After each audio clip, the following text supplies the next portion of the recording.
Hey guys, we're going to work on not pinning the trigger today. Today's video is brought to us by Mantis. The Mantis family of products is integral to ASP staff building handgun and carbine skills and are your most economical and fastest path to improvement in your skills too. Whether you choose the X10, the Laser Academy, the Blackbeard, or use them all in concert, they will help your practice be more effective, efficient, and fun.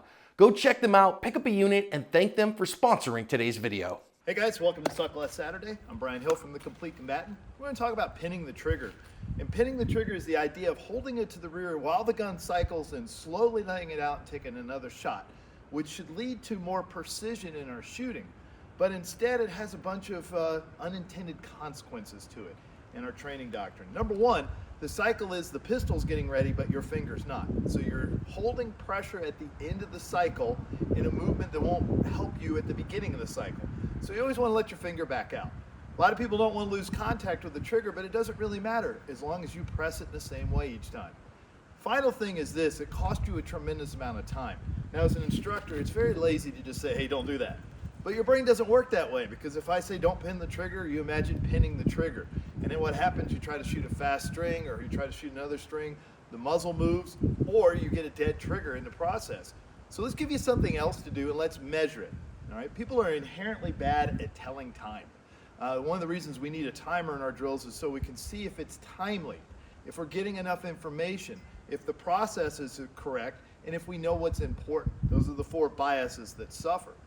People that are accuracy first will always trade a lot of time for more information, even though sometimes it doesn't yield the result they want, like they move the gun when they press the trigger too hard, or they can't press the trigger again because they simply haven't released it.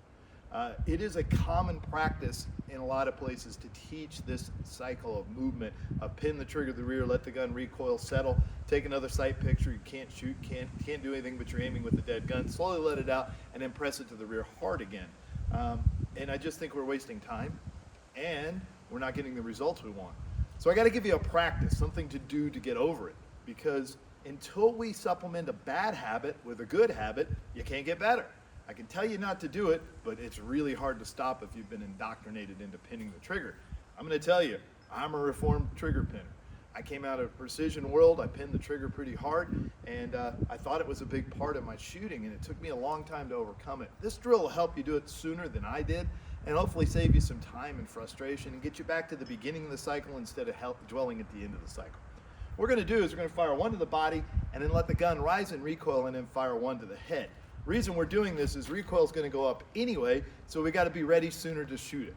What happens for most people is they fire one round, they settle, then they lift the gun, and then they fire another round. During moving the gun up, oftentimes they'll shoot high. So we're trying to do this during the cycle and get ready as it enters the head instead of waiting, pushing the gun up, and doing it again. I'm going to do a bit of measurement on it to see what it costs us to do it in both manners. All right, here we go.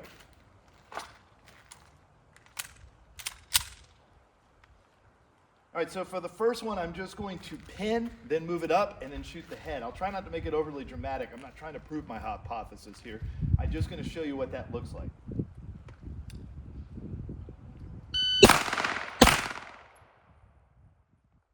Okay, great shots. Accuracy is 100%. It was a 31 to react because there's a lot of tension on the trigger, and then a 77 to the head. So it cost me a 108 total. A 108 total. Now I got to show this to you or somebody will doubt it. So there we go. A 108 total. Hope you can see that clearly. Okay, so how much can I cut off of it by not pinning the trigger, waiting for a second sight picture, and simply shooting the gun where it's going to be at the beginning of the cycle?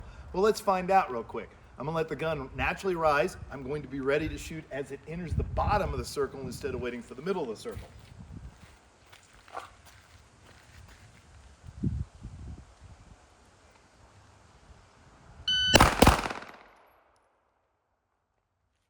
Accuracy is just the same. You're going to see it in a minute. If you can't see it from the side there, I tried to turn it enough so you can see it. So now we have a 55. Guys, that's a 50% reduction off of 108. That's a huge improvement, all right? There's always a timer going in the fight. Maybe it's him shooting back at me.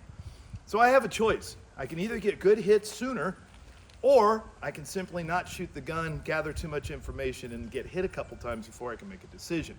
We know that's going to be super slow for us. Okay, so let's work on not pinning the trigger and be ready as it floats up to the next process. Let's look at the accuracy real quick. I know you guys want to see it. This was the very first set, and this was the second set. It's the same thing, but in half the time. So we can do something that's more timely and equally as accurate with less effort. And that's what we want to do in a fight. We want to train better than we fight. We want to train to our most efficient standard with a minimum effort so that when we're under pressure and duress, we know what's important. The importance is get back to the beginning of the cycle, be ready to shoot the next shot as it enters into transition. This is just a drill for you to get over pinning the trigger, but it's a great way to do it. You'll need a timer to do it. Make sure it works for you. All right, I'm Brian Hill with The Complete Combatant. As always, measure, refine, and perform.